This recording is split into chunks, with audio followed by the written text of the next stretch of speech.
Good morning, SML, and happy Friday. Fantasy football fever has taken over the SML. As always, I'm joined with Matt, but today we have brought in Double Rice No Bean to talk about fantasy football. What's going on, guys?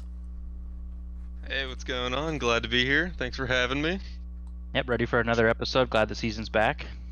Oh, yeah, this is going to be a fun one. I'd like to think that we kind of spurred on the whole fantasy football thing with our M&M fantasy last season. I'm going to take credit for it, even though I know that's not the case. But so we got Faz's best ball, and then we got some daily fantasy coming that Rice is going to tell us a little bit about later on in the episode. But first, let's get cracking. Bean Boy, I heard you had some booms and busts for fantasy this year. Yeah, I got top 5 for booms, top 5 busts, and what I took into account is basically the price, the amount of points they've accumulated over the first 3 games of the season. In addition to that, I also took into account how many people had these guys. So if it's if a player's owned by 8 guys, it's not going to be that much of a boom because everyone has them. You know what I mean? Yeah. So we'll start with busts. I'll just go in order, and then you guys can give me your thoughts on each of them. At number 5, I know he's doing well, but for the price he is, I got Justin Herbert, who 4 people own him, but he's still the number 10 quarterback on the season, but he's the number 5 like price-wise, so not doing too great for his standards. I don't know. I mean, he's 3-1, but he's not getting many fantasy points on Herbert. I instinctively clicked on the Chargers roster. I have to remind myself that he's now a Lion. Yeah, no, I think Justin Herbert's a good pick. He was my playoff quarterback. I don't know if that Lions offense is really going to put up huge fantasy numbers, especially if they're blowing guys out. Maybe they put up more numbers on the ground. Yeah. I don't think you can go wrong taking him at any price, really. I would have maybe, if I spent 20 on a quarterback, it would have been on Justin Herbert. I know he's not that much, which is a nice little price steal there. But on the season so far, he has a 78% completion percentage, which is ridiculous. 1,000 yards, 10 touchdowns, and 4 picks. Yeah, he's really efficient with his stats, but like you said, a lot of his games, I've seen like a 49-10 game. He's just not airing it out as much as you would like for a $20 player, $17 player in his case, but still a top-end guy. Yeah, and I think a lot of the appeal with Herbert was that, well, obviously Q was seconds away from the Super Bowl or minutes, but also he beefed up that team a lot. I mean, he got Quan Stoudemire, the rookie wide receiver. He got Will Fuller in free agency. He got Mike Williams, so he's got a nice little. That's been the knock on him last year was he didn't. I mean, there was a guy like Cephas or I don't even know who that is. Quintez. Yeah. So he had a bunch of guys I'd never heard of, and then Deandre Swift. He's got a more balanced offense now. I think. Well, I agree with the pick. Obviously, he hasn't performed up to his expectations, but I think it's going to eventually level itself out as he gets in tighter games and has to throw more. Yeah, I mean, last year between the two teams, he threw for 39 touchdowns and just over 4,000 yards. And that's with 2 different owners, too. So, I mean, they're both good quarterback users, but his numbers this season so far are better than they were last season. So if he can keep that up, it could be a pretty good pick. Yep, and then at number 4, this one's a little more less controversial. 8 players own Cam Akers at $10, but he's only gotten a little over 45 points on the season, which is not great for a $10 player, especially at the running back position.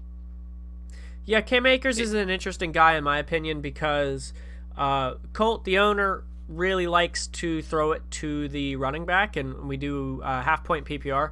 So, I mean, Akers is leading that team in receptions, but nowhere close in terms of yardage.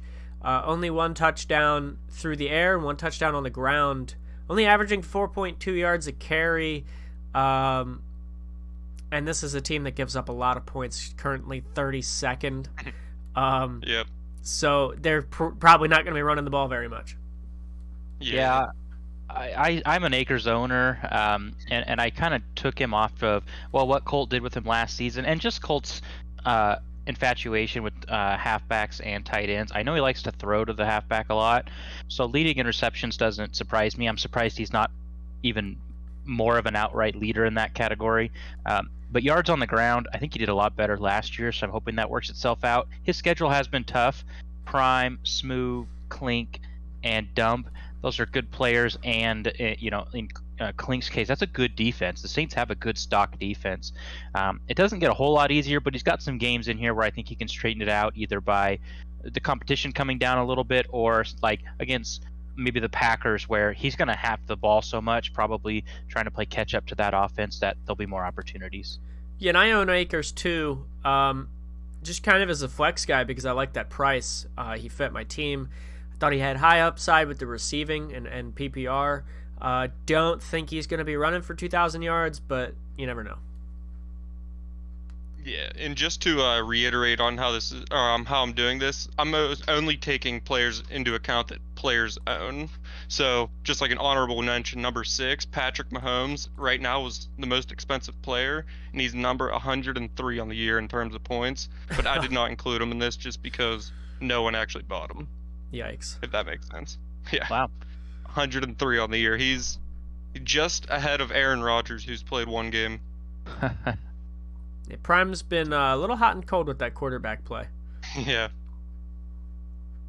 So at number 3, like we were talking about with Herbert, you'd expect that the Lions would be running the ball a lot, but I actually have Deandre Swift here at number 3, and it's a little controversial again, but based on how much he is $15, only getting 60 points, you see a lot of these guys ahead of him.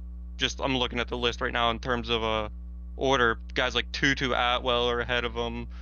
Like, just so many guys, Josh Jacobs, Matt Stafford, like all these guys are ahead of him that are not nearly $15. He definitely has some upside on that on the receiving end. He's, I think, the team leader by 1 reception. However, I mean, that Lions offense likes to spread the ball around, so it's not like the Rams where 90% of the time it's going to Swift. 4.7 yards per carry, 3 touchdowns on the ground. I mean, it's not a terrible, and I think the upside will be higher at the end of the season. Yeah, I own Swift too, so you're really killing me here, Rice. But what I saw last year was, like Meats touched on, he was using him a lot in the passing game, and I think one thing I didn't take into account that I just mentioned earlier with Herbert was this offense got better, so I think the reliance on Swift is probably going to be less. I mean, looking last year, Swift caught 69 balls. Nice. Thank you. And the next closest was Hawkinson at 52. That's 17 more receptions than anybody else on the team, and the person in second is a tight end. And now, as Meats touched on, he's only got 1 more reception than the rookie Quan Stoudemire. So I'm hoping that maybe teams will start to key in on these receivers a little bit more, especially with the speed that Fuller and Stoudemire bring, and maybe Swift gets back in it. But I agree, he's been a bust for me at that price. Yeah, it's tough with this Lions offense because they brought in Mike Williams, Juan Stoudemire, and Will Fuller. Whenever before you had 2 guys that were getting funneled really hard, now he has 3 more good weapons and just taking a hit. All these the previously good players are taking hits. So then number 2, funny enough, I didn't even realize this. We have another line, but this one makes way more sense. Okay, so before week 4, which I'm gonna look like an idiot after doing this because I made this before I saw week 4 stats. Mike Williams had less than 20 points on the season, and he was a $10 player. But now, week 4, he ended up going 4 receptions for 189 yards and 3 touchdowns. So those numbers are going to be boosted up quite a lot. But before, he was getting less than 2 points per dollar, which is horrible. I mean, yeah, I think I own Mike Williams, and I, for one, am happy that he did that in week 4. Because he now leads the team in TD receptions and in yards. Yep. But you know what? I don't think 10 points or $10 is really a bad price point for any player, especially. I mean, I keep saying upside, right? But when you're building a roster and you have a limited number of dollars to spend, I mean, you got to look at that upside. And yeah, Mike Williams is now surrounded by a bunch of guys who are going to also grab a bunch of targets. I mean, he's maybe got like just roughly 15 to 20% of the target share, which is not thrilling for fantasy. But I mean, he's still putting up decent numbers, and if we've seen what that upside is in that 3 touchdown game, I mean, if he can just become more consistent, he could really be a fantasy stud.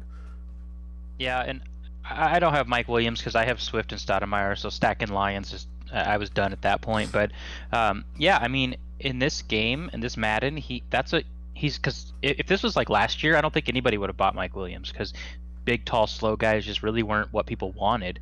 But they're not bad this year. I mean, he's got good catch in traffic, good route running, and I think the important thing to know here is QP's a great player, and so if you have somebody on your team who is owned by a great player, bad weeks, you just need to kind of shake them off. I mean, just looking at this, Deandre Swift did absolutely nothing in that game.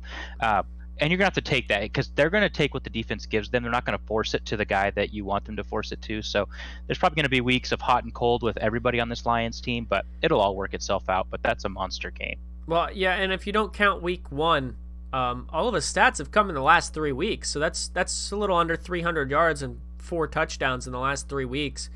You would think that would probably not be the average, but it could be close if this is the guy's favorite wide receiver in the red zone.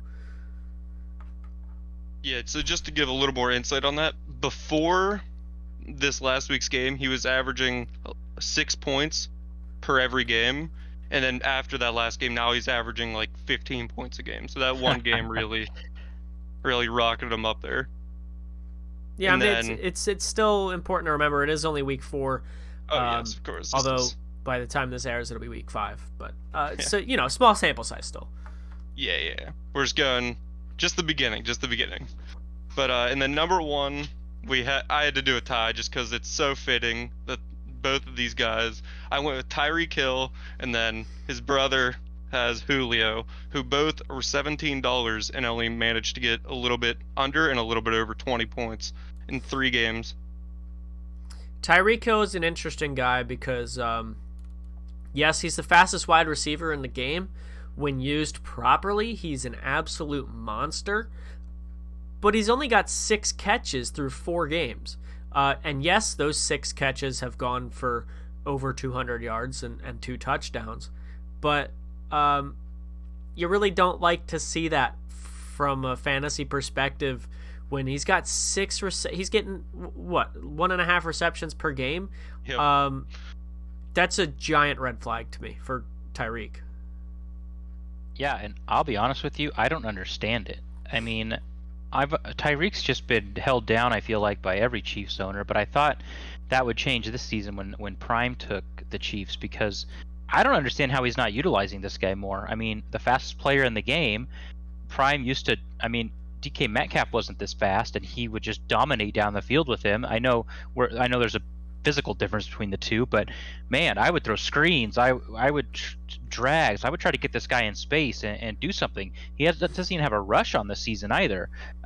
So I mean, he's not getting him in jet sweeps or positions to utilize that speed. So I thought it was weird he couldn't get Hill and Hardman to work, and now he can't even get Hill to work.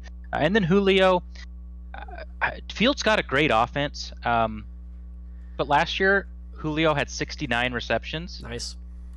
And A.J. Brown was second with 36. That's a huge gap, and that's kind of tipping your hand on what you want to do on offense. And I think teams are going to try and start taking that away. So I think Field needs to really adjust and find a way to get Julio the ball in ways that teams aren't expecting. So I think with Julio, it's really important to remember he's only played 3 games so far. I'm pretty sure at least one of them. No, I know for a fact at least one of them was a CPU game. Maybe 2 of them. I'm not sure. Oh, wow. But I know Field played this last game. I'm trying to pull those stats up real fast. It was yeah, he played the Colts and he scored 35 points, and only Julio was 4 catches, 28 yards, and 1 touch. He did have a touchdown, but only 28 yards. I mean, yeah, that's his 1 touchdown on the year. It's really interesting because you pointed that out. I mean, they used Julio so much last season. And now for him to be like 5th on the team in receptions. Yeah, they added Sammy Watkins and D.D. Westbrook, but like those don't move the needle like at all. They lost Antonio Brown, so Sammy Watkins is filling in for there. But Sammy Watkins is a worse player than Antonio Brown. So it's like the Julio usage has really dropped off, but I am withholding judgment on that right now. All right. And then we'll do steals now. I guess we'll move into that. And number one, like this guy is going way beyond expectations, but nobody has him, unfortunately. Talk about Derek Carr being the number 4 player and like total, not just quarterbacks, with only a $7 budget. Mike's doing insane right now with him. Yeah, Derek Carr, well, I saw the league leader in passing yards this morning, and I was like, Derek Carr, what the hell? Mike's putting up a lot of points. He is scoring a lot of points. He's put up at least 31 points in all 4 of his games so far this season, which is ridiculous and got to be near the top, if not number 1. And yes, he's had 3 easy games, but he also put up 35 on Dan in week 1. And yes, maybe you could throw week 1 out the window because that tends to be what happens. But he went 20 of 30, almost 400 yards and 4 touchdowns against Dan's Chargers. So it's like, wow, I'm just really impressed. And I don't blame anybody for not taking him. I mean, he was on the Raiders last year, and then now he's on the Colts, which is Mike is not known for his passing. To me, Derek Carr is really having a Ryan Tannehill type season. We saw what Ryan Tannehill did last year, was top 5 in yardage. That's what Derek Carr is doing so far. It'll be really interesting to see when this schedule gets tougher, which it definitely does in the second half of the season, to see if those numbers can keep up. Yeah, I'm impressed with what Mike's doing. I mean, I was trying to find a counterpoint to maybe that this would fall off, but just watching his games, he's making good decisions.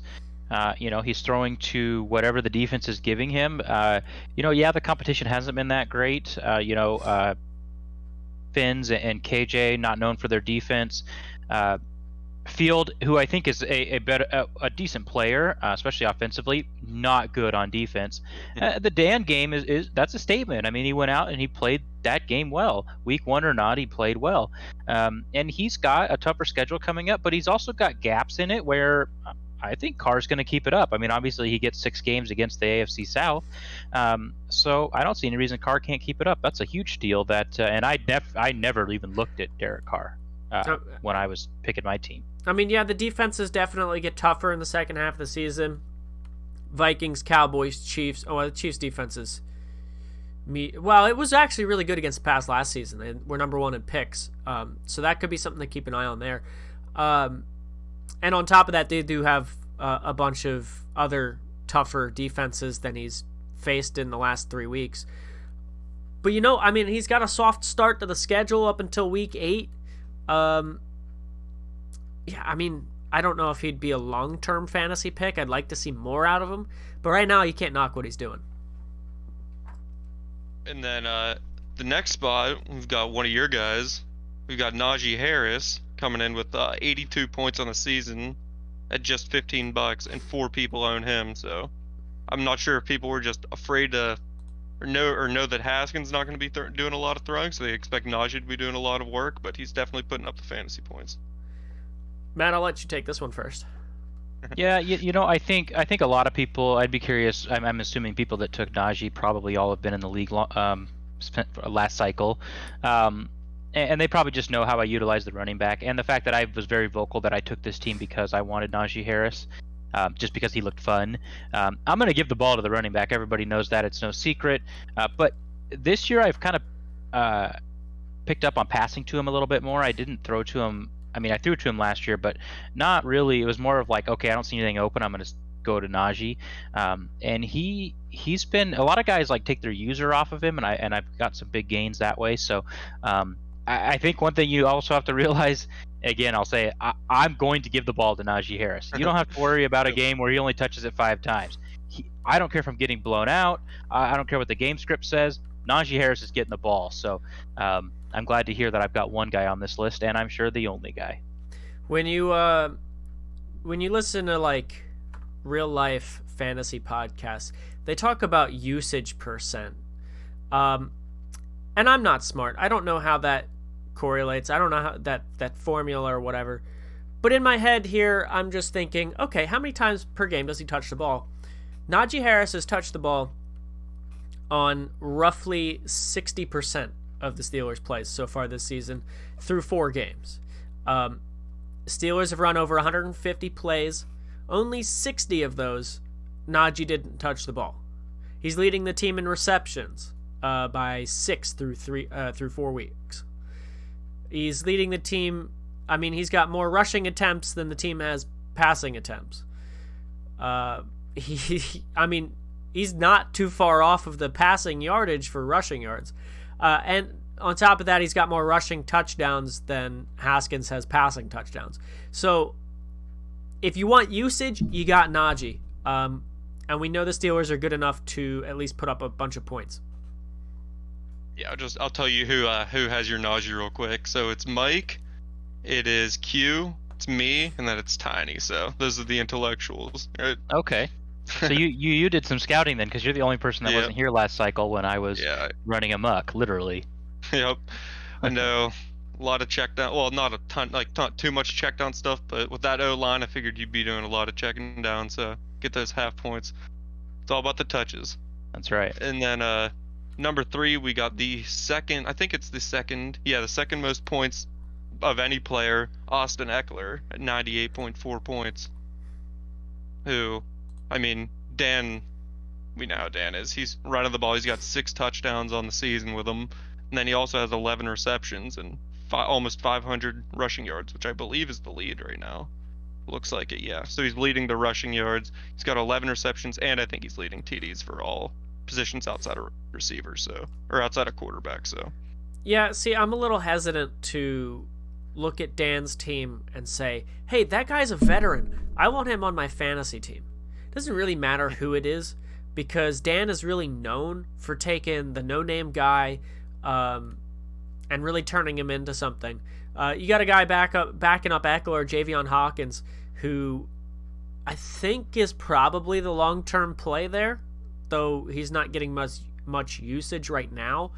In a couple of seasons, if he's still on the roster, he could be that long-term play there.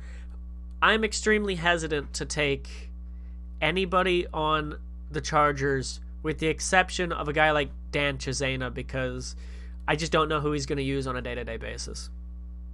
Yeah, I didn't take Eckler either. Dan has commitment issues, and I wasn't quite sure which route, if he would do a split, or, I mean, obviously Eckler's not going anywhere. I don't think by SML rules he can be traded, but I thought maybe a split, or he would get a wild hair and put in Hawkins more. But I also didn't think Dan would be able to run the ball that well. I never thought Dan was a fantastic runner. He's a good runner, but he's always kind of just been like a scheme guy, and I always looked at him as more of a passer.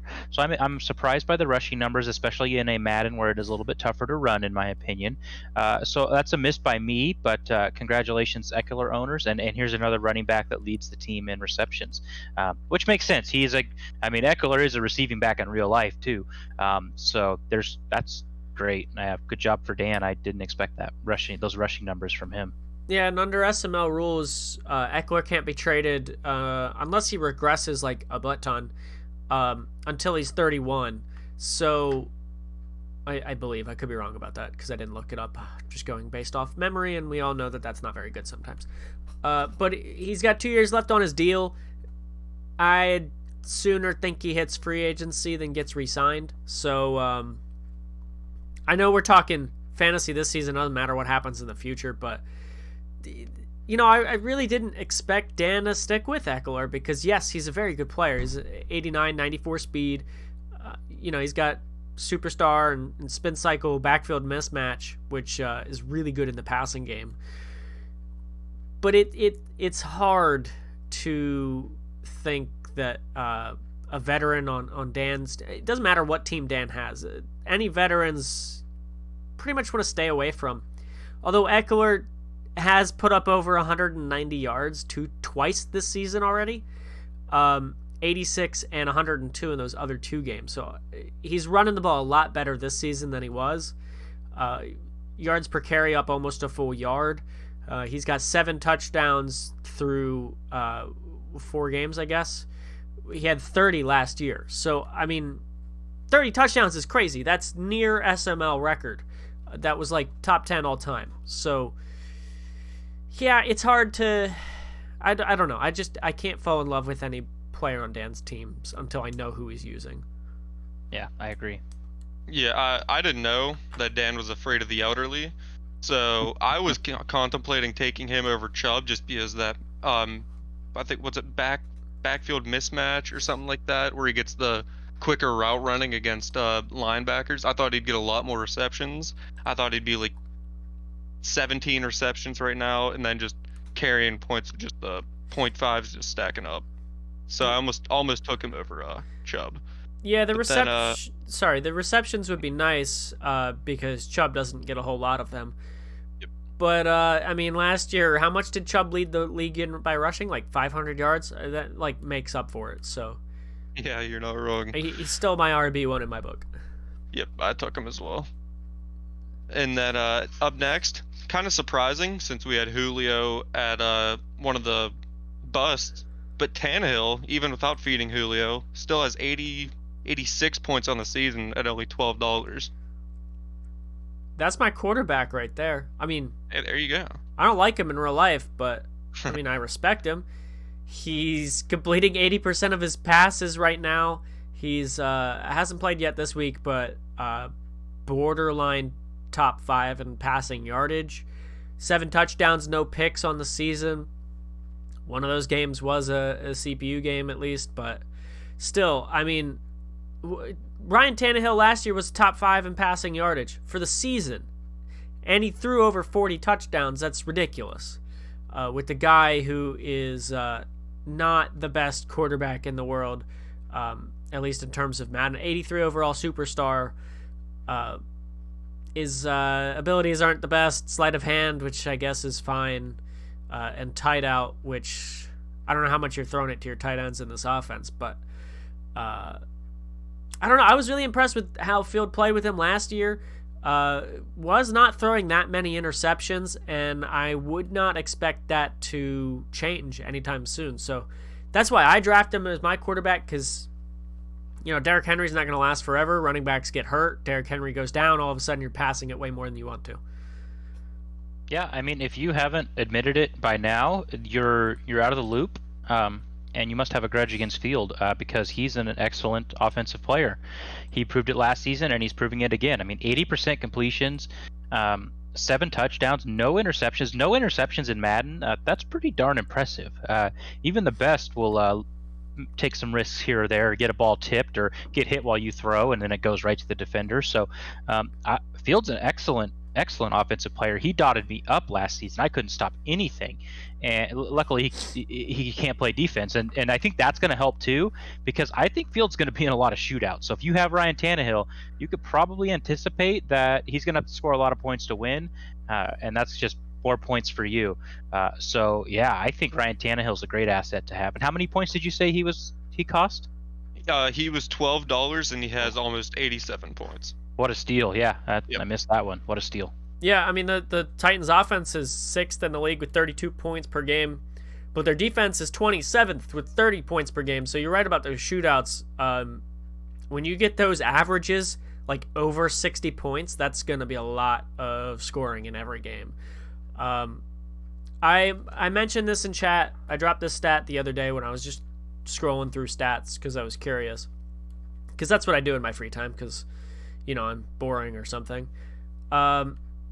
Every single player in the league that has attempted 2 or more passing attempts, so I'm not counting J.K. Dobbins or Tony Pollard or whoever threw that other halfback pass, but every player in the league with at least 2+ passing attempts has thrown at least 1 interception. The only exception to that being Ryan Tannehill, which I would not have guessed four advances ago. Fields playing out of his mind right now, at least in the passing game. Yeah, it's not resulting in wins, but you shore up that defense. All of a sudden now you got a really good team on your hands. Absolutely. Just quick side question. I think it's interesting. He has 843 passing yards, but Julio and AJ Brown only have 300 combined. So he's doing this all without even throwing to those guys, which I don't even know who he's throwing it to at this point because he doesn't have Gronk or Antonio Brown anymore. So he's spreading it around. Tyler Higbee looks to be a good pickup for him. yeah, Tyler Higbee at 162. All right, and then number one, just based on basically points per dollar spent, this guy just blows everyone else out of the water. It's the Devonta Tatum, that rookie from the Rams, who's coming in at $8, and he's gotten 80 points on the season already, and only one guy owns him.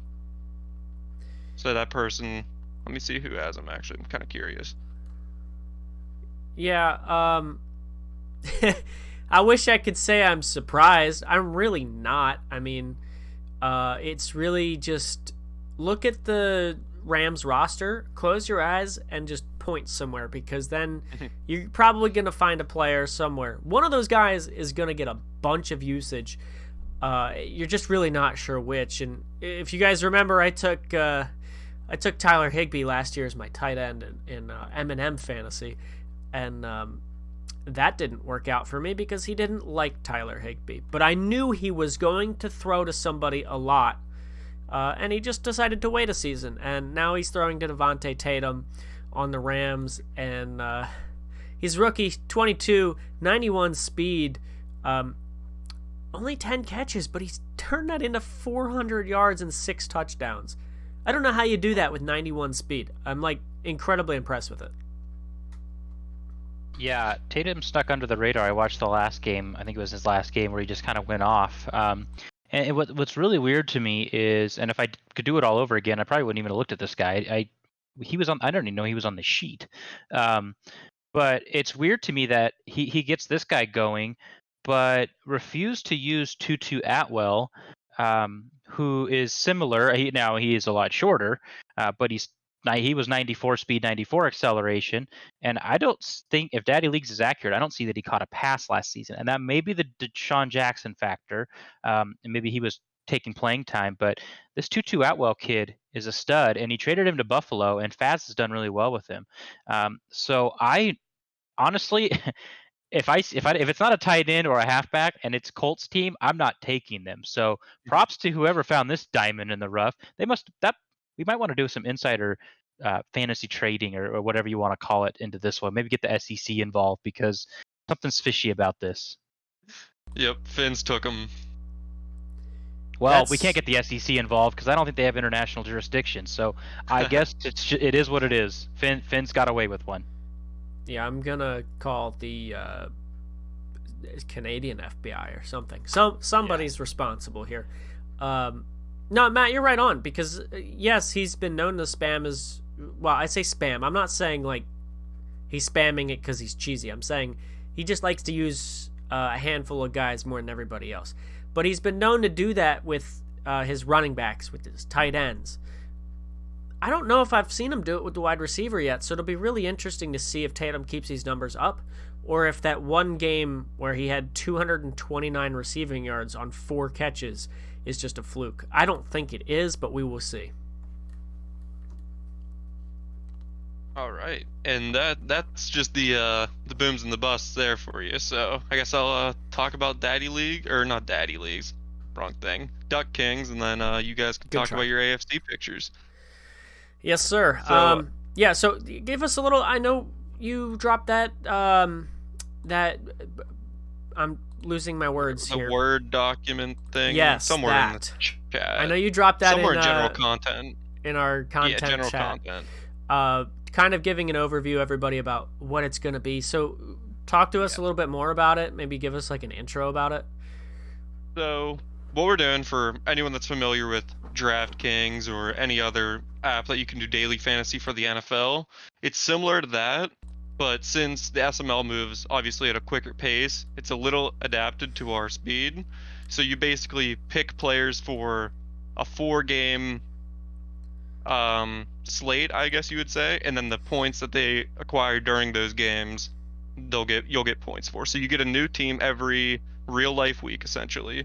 So every 4 advances, and then basically that's it. Then you just get points, and then after each week, then you get a whole new team, and then the prices change each week, and then there's only 4 selected games. So what we're gonna try and do, myself, Smitty, and probably Faz if he wants to, because he's been involved with this a little bit. We're gonna try and stream those games just because they're all our fantasy games. So we're gonna try and pick the high viewership games just to get everyone involved. And then if you care to see any more information about that, it's somewhere in the general content chat. There's too much content in this league. You're gonna have to scroll up, probably find it. So for the old heads that still have no idea what you're talking about, how is it different than best ball? Because I think most everybody's been able to figure that out. I think we had like 18 rosters, I think, this season, which is up from like the 12 we had for the playoffs. So how is the Duck Kings Daily going to be different than the best ball fantasy? So best ball, whenever you pick your team, you have those players for the entirety of the year, so all 18 weeks. But for this, you're only going to have them for one game essentially before you have to pick a new lineup. And your money, it's not like you carry money over. You get $100 budget similar to Basdol or Best Ball, and then you build a team out of that. And then at the end of the week, all the points are accumulated, and then that's a standalone week instead of a whole entire season where you accumulate thousands of points. It's going to be roughly like 100 to like 200 points each week. It's a little bit quicker, so if you're a little pressed for time, but it'll probably be like 5 minutes each week to set a lineup. But if anyone's interested, just read that thing. I think the document will give you a little bit more insight to it. It's a little tough to explain on the spot here. So if anyone's interested or understands what I mean now, go ahead and check out that doc. Yeah, I mean, I'm definitely excited to get started with that. And I guess that gives everybody a chance. I'm like, hey, if you missed out on Devonta Tatum or Naji Harris in your best ball fantasy, now you can go get them in their in your daily fantasy and not have to miss out a whole season on using those guys. Yeah, so we're basically just doing this just get some more content for these interesting games. I think our first slate, we're going to end up doing week 7. We're going to start. The first week is going to be Faz and Dump. So it's a little NFC, AFC potential Super Bowl game. That'll be so a you good get all the points for the players in that one. And then we're going to have Prime as he heads to the Colts for a little revenge game for him. And then we got the M&M game week 9, so you and Matt. And then week Yes, 10, sir. I think we have a little NFC game between Q and Pauly for a potential playoff game. Yeah, I Pretty think cool, man. I like the idea. you picked a great set of games too. I think that'll be a lot of fun. It'll be really cool. I know probably unrealistic, but it would be really cool to get commentary on like some and or most of those games. Yeah, that's what. Whenever we did this in Primer, because this is a little Primer thing we did the first season, we did commentary on all the games that we could. So it's a little bit slower there, so it was a little bit easier to get everyone involved, or to reach out like 2 days in advance, say, hey, can you guys play sometime that we're available so we can do commentary. We did that a bunch, but since this league moves pretty quick, we're going to try to keep up with it, but we're going to get as many commentary games as we can. Yeah, the SML is overrated. They move faster than the Primer. Yeah, it's so fast, Can't even breathe. Don't forget, that won't die. You said it one time, it'll never die. I know, I love it. It's my favorite part, to be honest with you. It's what keeps me here. All right, man. All right. Bean Boy, Beanie Baby. I'm going to go play Future real quick. All right, have fun with that. Yes, sir. You guys, when you're listening to this, will know the result of that game. But hey, thanks for coming on, and you're welcome back anytime you want. Yes, sir. Thank you. Yeah, thanks for having me. Trice. Good luck in your game. Thank you. Talk to you later, man. All right, Matt, let's get back into it. Let's talk now. Actually, why don't you intro it? It was your idea. Yeah, I thought, DW poll season is upon us, as the new season is upon us. So I thought it was interesting. He posted which division is the strongest / most talented. And I know coming into the cycle, it was AFC West. I don't think anyone was really arguing that, unless you had some extreme bias towards your own division. But with RD gone, it's kind of made things up in the air, and we've got new guys in here. Obviously we just had Rice on, who's doing well. The Ravens guy is doing well. So the balance of power might have shifted a little bit, and the polls resemble that. We've got the AFC East getting 9 votes for the toughest division, most talented division. The next closest was the AFC West, but they only got 4. What do you think about that? I mean, I'm probably a little biased, but I'm dead last in the division, and I won 12 games last season. So just on that alone, I'm like, well, geez, okay, maybe our division's great. Yes, myself and DW, we've struggled to start the season. Yes, we're both 1-3, but I want to go in and show you the losses that we have, because I didn't even look at DW's honestly yet, but I lost to Noel, who won 10 games last year. I lost to Faz, who won 15 games last year. And I lost to Rice, who was like... He inherited like an 0-7 team. So he was not as bad as his record shows. And right now he's undefeated with that tie in there. So let's hop over to the Jets now. And they're also 1-3. And they lost to Spades, who went 9-2. As the interim owner of the Ravens. He beat D-Muse, which is a good win. Lost to Future, who also made the playoffs and won 10-plus games last year. And lost to Bomber. So it's like, those 1-3, I mean, all of those losses are to almost certainly 10-plus win teams. So it's hard to say like, oh man, DW and Meats, they're 2-6 combined. I'm like, yeah, well, look at the combined record of the opponents that have beaten us. And then on top of that, you got an undefeated Patriots team and an undefeated Bills team, which eventually they're going to run into each other. But Rice has beaten, let's see, he beat me and ZZ, and then he tied with Monty, who's like our new Packers owner, who people have said, hey, he's pretty good. So, do I think the Patriots are the second best team in the division? No, because I would like to give that to myself. Could they be? Yeah, very, very well could be. We could see all 4 of these teams, maybe not this season, but at some point this cycle, all 4 of these teams in the AFC East could win 10-plus games in the same season. That would be insane to see from any division. But if anybody's going to do it, it's going to be this division. It's the best from the top to the bottom. Yeah, I agree. I actually was one of those 9 votes. I voted for the AFC East. I'm impressed with what Rice, our guest today, has been able to do. He blew out ZZ, which what I would expect from a great player. And he played you tough. He tied with the Packers owner, who I do think is a great player. Just from watching his streams, he's 1-2-1, but he lost to Faz in a tight one. So, yeah, I think this division, and obviously Faz goes without saying, you have the pedigree. DW had a good season. I want to see a little bit more out of him, but I'm not.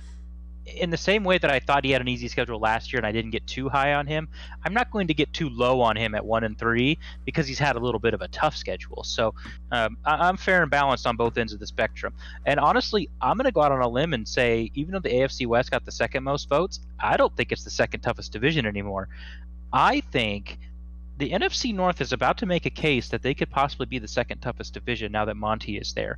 QP, obviously an established Super Bowl contender. Future made the playoffs.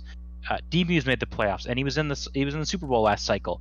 I don't know what he's doing right now. He has some bad losses, but maybe the Kellen Mond experiment has got to come to an end.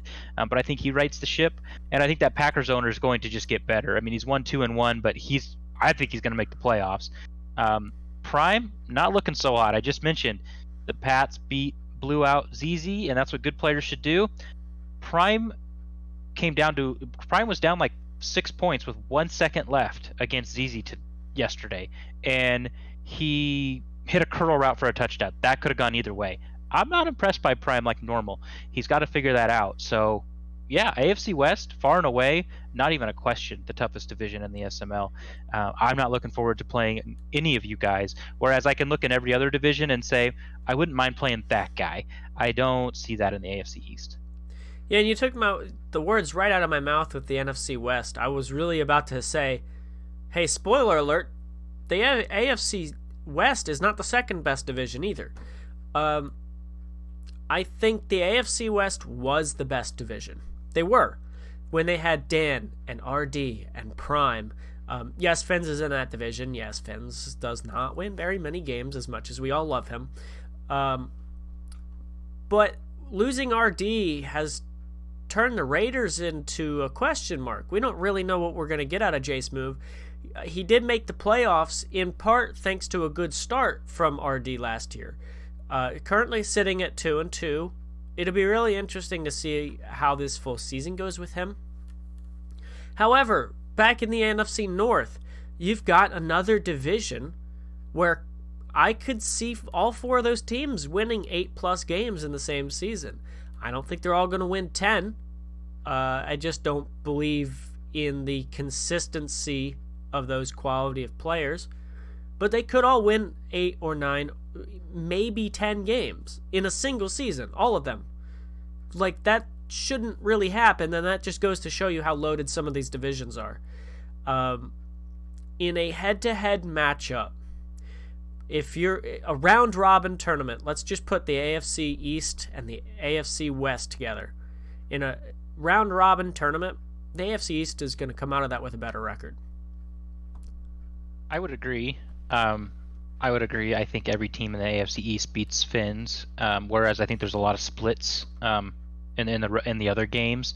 But again, and I don't mean to harp on the AFC East, because I think at the end of the day, Prime and Dan are going to be around. I mean, when it comes playoff time, they're going to be around. But how confident are you in Dan? Yeah, he might be 4-0, but if you look at his wins, they don't necessarily jump off the charts at you. He beat Mike by 3, who is playing well, but it's Dan. He beat Coop by 3, again. Weenie Hut Juniors, I believe they call themselves. I mean, they don't exactly jump off the page at you in the AFC South. Beats Prime by 6. I mean, obviously those are going to be key battles, but he only beats Fins by 7, who has won like 1 game, I think, this entire cycle. So I think Dan's obviously going to be fine, but I mean, he's not blowing people out, and he's the best team in that division right now by 2 games, 2.5 if you count the win over Prime. So yeah, I think the AFC West will be around more so than probably everybody in the Packers guy. I think he's got a real chance. So yeah, I think the AFC West needs to watch out. They might drop to the 3rd most talented division. I think they already have, honestly. But I know I'm going to start sounding like a delusional old man at this point. The Broncos are going to win another Super Bowl sooner rather than later. It's been 8 seasons since Dan won a Super Bowl. As hard as that is to believe, it's been 8 seasons. He won Super Bowl 35. We're now in season 43. Yes, he almost won Super Bowl 36 as well. We all remember what happened then, and no need to talk about it now. The Chiefs and the not the Broncos. Dan was the Broncos last year. The Chiefs and the Chargers are both Super Bowl contenders. I don't know if there's another division with 2 true Super Bowl contenders in it. So if you want to play that game, I mean, yeah, the top 2 are probably better than any other top 2 in the league. But top to bottom, there's a pretty steep talent drop-off. I'm not even like trying to bully Fins here. I don't know what I've seen out of Jay Smooth yet. I was with him in another league, and he was pretty solid, so I'm willing to give him the benefit of the doubt. But I just think that top to bottom, even the top 3, I think is maybe not the second best in the league. Yeah, and before we move on, my last point is I want to reiterate, I know I talked about Dan winning by 3 a couple of times and by 7. Hey, a win's a win. He's 4-0. Awesome. He's great, and all you got to do is win the game. It doesn't matter by how much. I'm used to style points with Dan, and so that was my point there. But yeah, I agree, and I do think that the NFC North, QP obvious Super Bowl contender and will be every season. Monty, obviously we can't put him there. We can't crown the guy yet. He's been here for 3-4 games, and one of them was a tie. You can't crown him yet, but he's got the potential. I've seen the guy play, played Faz real tough. They could have one too, but it'll be interesting to see. I love this new blood. I think the personalities and their competition level is great. I like these new guys a lot, and it'll be interesting to see how things shake out. I agree with you completely there. All right, let's move on to our final segment. Let's do our locked-in picks. You guys remember this from last season. We're going to pick one game each week, each of us, that we think this guy is definitely going to win. And we're going to lock it in, and we're going to keep tally. Last season, I won the season 12-4. Matt was 8-7 because I didn't count his Week 18 game because it doesn't matter, but I'll go back and find it later. We're gonna keep that tally going. We're not starting fresh now, so we're gonna start with Week 5 and we'll do up to Week 8 today, because I would assume that we may be in Week 9 by the next episode comes out. So we'll see. Matt, I'll let you take Week 5 first. All right, yeah, the way we're advancing, you never know. Might be in Week 11. Yeah, I went. I kind of dug deep here. One stood out immediately, and I wonder if you took it, but I dug real deep. In fact, I almost went all the way to the bottom, and I took Noel's Seahawks over Graham's Cowboys. Interesting pick. No, I did not have that one. I have actually 2 picks for every week. One of the weeks I have 3, just in case. But no, I did not have the Seahawks. I do think that's solid. I'm not willing to put my money on the Noel train. We've been over this before. I can't do it. And I told him, well, I'm back in when you win 11 games. But right now, I can't do it. Graham's is too high of an upside player. The word of the day, upside, for me to have any confidence in winning that game. So my pick, and I have 2 picks here, but I'm going to settle on this one. I'm going to take the Colts over the Eagles. This was a really interesting game for me because the Colts are 3-1, the Eagles are 1-3, which is like I would have more closer expected them both to be 2-2 at this point or something like that.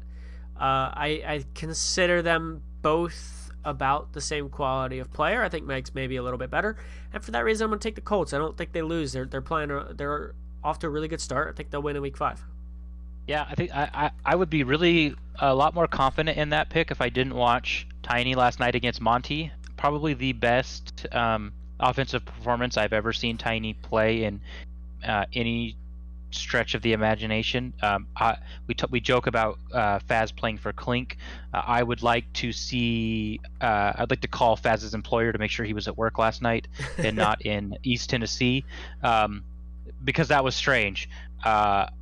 If Tiny plays like that, I don't know if Mike can beat it. But obviously, that's probably the fluke, and we'll regress back to the mean. And I like that pick. Yeah, I agree. I think it's a fluke. I think you're 0-3 going in that game. What else do you have to lose? Let's just chalk up the ball, right? Absolutely. All right, Week 6. I'm gonna let you. Actually, I'll let you pick first every week because I'm nice and I won the last season. Yeah, I do need to get some. I got some catching up to do here. Again, I've talked on this show that I'm really high on somebody in this league that I think has a lot of potential that beats themselves. I honestly don't see them lose to other people as much as their record shows, and that person is Clink. And I'm going to take Clink Saints over Woods' Panthers. Clink needs to figure things out. He needs to stop dropping back so far. He needs to stop throwing interceptions, which I think those two correlate together. Woods tattooed me. Now, we played like 9 times because we got desynced over and over and over. And in some of those games, I was winning in the second half. Some he was winning. And then the game one of them was a blowout. That was only one of the 9 that was a blowout. But he looked really bad in his last game against who did he play? He played the just Raiders. Played it. The Raiders. He looked terrible. He scored 3 points. And I think Klink's gonna. He made the playoffs. I think he's an outstanding player. He's gonna beat him. Yeah, I think that's a good pick. Yes, the Panthers are 3-1. I'm not even gonna count that Steelers game because, like you said, you disconnected like 8 times or something. And his 2 other wins, other than that win against you, are both against the Falcons, who are 0-4. So, yeah, I'm out. I'll take the Saints. Good. I like that pick a lot. On the flip side, and I will let you veto this if you want, but I'm going to take the Lions over the Bears. Yes, QP is probably the favorite coming in, Both teams made the playoffs, though. Both teams won 10-plus games last year. I think QP is a better player. I think he's got the better team. No, I'm not going to veto that. Future's the playoff team. I mean, I'm not going to veto two playoff teams playing each other. And so, no, and I like the pick. I mean, that QP got much better in the offseason like you would expect. I mean, with that team and that cap space, he opened up the checkbook. Yeah, I like the pick. Yeah, sometimes it's not about picking the interesting game. It's about picking the team that you're going to get right. Absolutely. All right, week 7. Week 7. Oh, boy. I feel like I'm going to have someone really mad at me. And honestly, it's the last person in this league I want mad at me. But because he's gigantic. I took the Vikings over the Panthers. So that's 2 weeks in a row I've guaranteed that the person playing Woods is going to win. I didn't think this through. I'm sorry, Woods. But D-Muse has got to get this train rolling. He's a great player, made the Super Bowl last cycle, made the playoffs last season. He's going to figure it out. I mean, I know I can only say that for so long. He's sitting at 1-3, but I think he figures it out. And I think it starts with these next couple of games. Yeah. Well, it has to. I think Woods will be more upset that you called him gigantic, but that's besides the point. I think that's a good pick. It's tough to know what to expect from the Panthers right now. All right, so here's an interesting game. Some might call it the toilet bowl of the week. I'm going to go with the Eagles over the 49ers, which is a stark contrast from the Lions team I just picked. But I have the 49ers first round pick, so maybe this is wishful thinking, but I think Figs probably looked at his schedule, saw Tiny on it, smiled a little bit, and then relax. And I think the Eagles are going to win this game just based on how they looked the other day against the Packers. I think you were right about that. Probably a fluke, but maybe not. And I'm hoping for this one that it's not. So I'm going with the Eagles.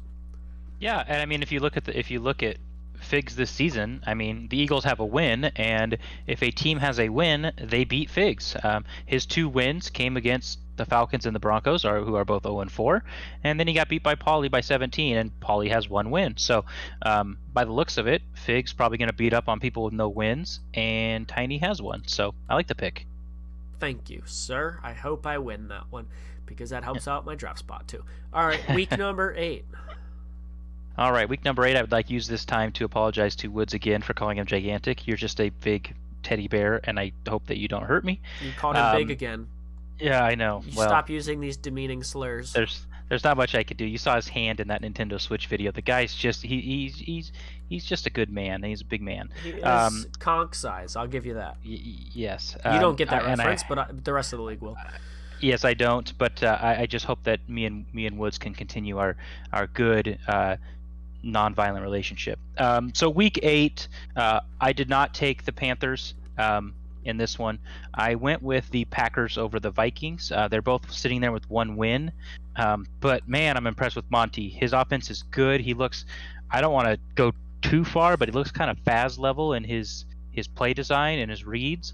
And he played Faz tough. I mean, he had him on the ropes. And I think I know I said that D-Muse has to get going, and I think he has to win his next 2 games before this one, next 2 or 3. And so, but I think he drops it to Monty in Green Bay. Interesting. I think that's a good pick. I know Monty came in with a lot of hype. He's not quite lived up to it so far this season. He picked up a handful of wins last season, but 1-2-1 to start. Not exciting so far. We'll see if he gets it turned around. My pick, I am going to another toilet bowl. And because I like giving guys that don't win a lot of games the spotlight sometimes, and I'm going to tell you which guy that doesn't win a lot of games is going to beat the other guy that doesn't win a lot of games. I'm taking the Bengals over the Broncos. Finn's had the number 1 pick in the draft. Has not made any immediate impact. Yes, it's probably that he's in that AFC West that's extremely tough for him, which is fine. I don't blame him for that. But the Bengals have looked good. Like, despite their 1-2 record, they've actually looked like pretty solid. yes, they had the 3rd overall pick last year, so this is 2 of the 3 worst teams in the league. But, I mean, if Brian Chamberlain stops throwing so many damn interceptions, the Bengals are going to win some games. And I sure hope those interceptions don't come back to bite me in Week 8 as I take the Bengals over the Broncos. Yeah, that's a good pick. I mean, obviously, Fins hasn't had a lot of success this cycle, so picking someone over him is probably a good pick. But they had a really good battle last season. They went to overtime, I believe, and Spooky did pull it out with a late touchdown. I think they both had the ball once or twice. Well, probably not twice because of the short quarter length. But I think they each touched the ball, and Spooky eventually won. But yeah, I don't know what to think about that. Spooky's talented on offense. It's just he's a good passer, but man, if I was giving anybody advice, it's just stay in the game because he's eventually going to make a mistake. And you hit the nail right on the head. If Chamberlain stops throwing interceptions, then Spooky would elevate his play. Well, we probably all would, but Spooky especially. And if I could talk to Fins, get Barnett. You took this quarterback. He wasn't the top quarterback in the league, and a lot of people gave him a lot of flack for because he made his pick known, and they said, "Oh, don't take him. He's like a 2nd-round projection. There's better quarterbacks, Chamberlain being one of them." And he stuck to his guns, and he took him. And one reason he took this guy is because he's athletic. I mean, 89 speed, 91 acceleration. I think he's the only superstar dev quarterback in the draft, and so get him on the move a little bit. Maybe some bootlegs. Maybe some scrambles. Get this defense to have to respect the legs, and then maybe that'll open up the offense more. Try something, just something different, because what you've been doing isn't working. But he got a fast halfback. I can't pronounce his name, but now he's got a little thunder lightning with Javonte Williams. So come on, Fins. I'm going to root against Meats here for multiple reasons, but I want you to get this win. You can't say Raheem Mostert? He didn't get Raheem Mostert. He got the guy from the Vikings. Mostert's on the Bengals too. Oh no, I was talking about Fins. Oh, well, there's our Fins issue. That makes sense. Fins got God, what's his name? Kene Nwangwu. It's pronounced Kene. Kene. Actually, like Nwangwu. I think it's kind of funny how I know this. I played D-Muse yesterday, and then I was listening to an NFL pod. Well, he's a kick returner for the Vikings in real life. He was the kick returner on the Vikings last advance. Trades him to the Broncos. It's funny because I'd never heard of this dude before 24 hours ago, and all of a sudden I've now heard his name like more times than I can count in the last 24 hours because I was listening to an NFL podcast, and they were talking because the Ravens are playing the Vikings this week, and I'm a Ravens fan, and they were talking about the Vikings special teams. It's pronounced Kene, like Kenny. I think it's the last name is pronounced Nwangwu. Makes sense. And I had no idea this guy existed, 48 hours ago, and now I've heard his name more times than I would have liked to. And I would normally do my research as a co-host on a podcast and figure out how you pronounce his name before we have the show. I did not expect to talk much about the Broncos, so I didn't do that research. So to all our fans out there, I do apologize for that.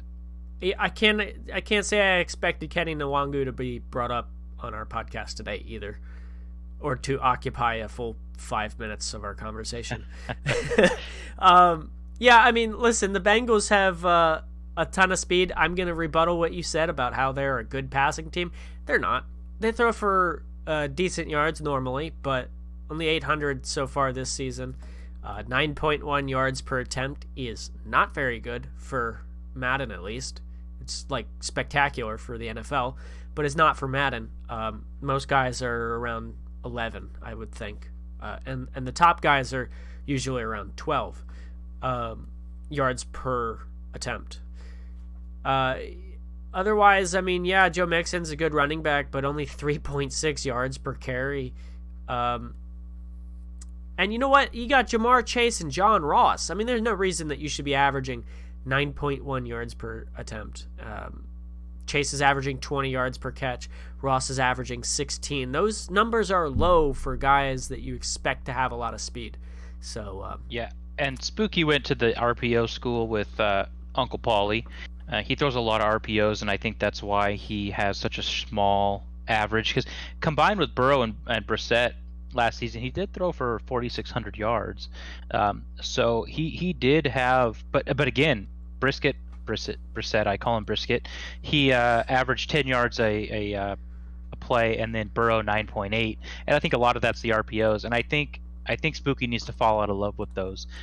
He gave up a pick six to Clink on an RPO that probably lost in that game. So you just mentioned it. John Ross, Jamar Chase, speedsters, athletic. Get them down the field. Open up the field. Don't just rely on the RPOs, and maybe and keep those interceptions down, because he threw 44 last year.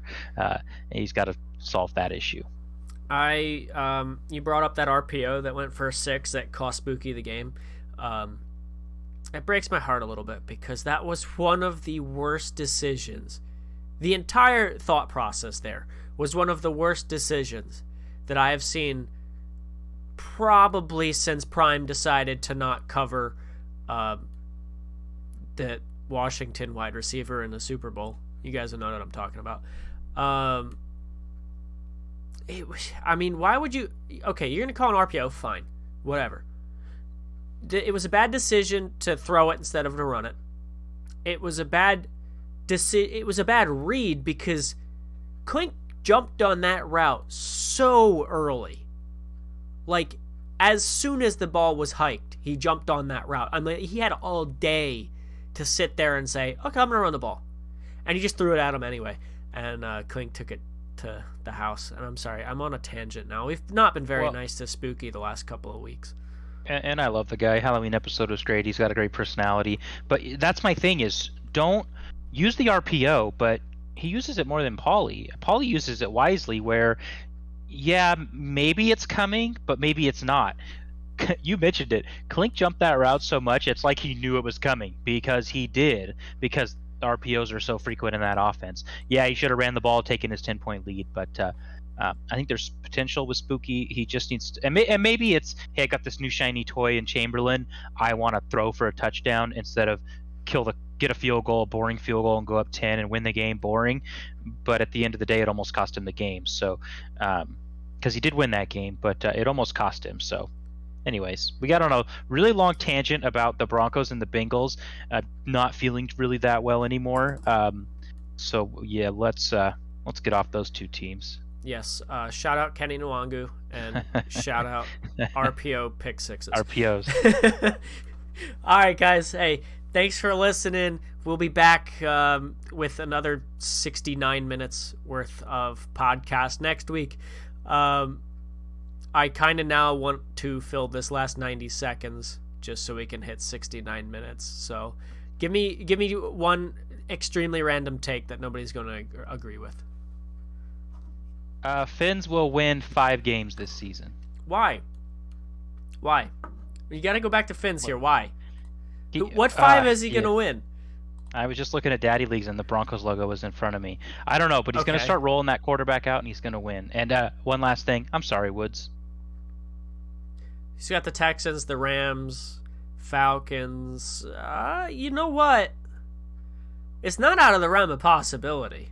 You said tell you something no one would believe, and no one's going to believe that. So I don't even believe it. I meant you something. Just told me to say something. I meant something you seriously believed. Hey, look, 5 wins for the Broncos, not entirely out of the realm of possibility. Okay, I'll go with. Okay, let me do this. Mike FML will win a playoff game. Okay, well that's just mean, because he's going to have to go up against the 5 seed. Yeah, I don't. Yeah, that's not like I said. We said it before. The AFC South is never going to win a playoff game this cycle until I'm proven wrong. That's what I believe. All right, guys. Thanks for listening. As we are hitting the 69-minute mark. Nice. We kept it going for you a couple extra seconds. See you next week. I'm sorry, Woods.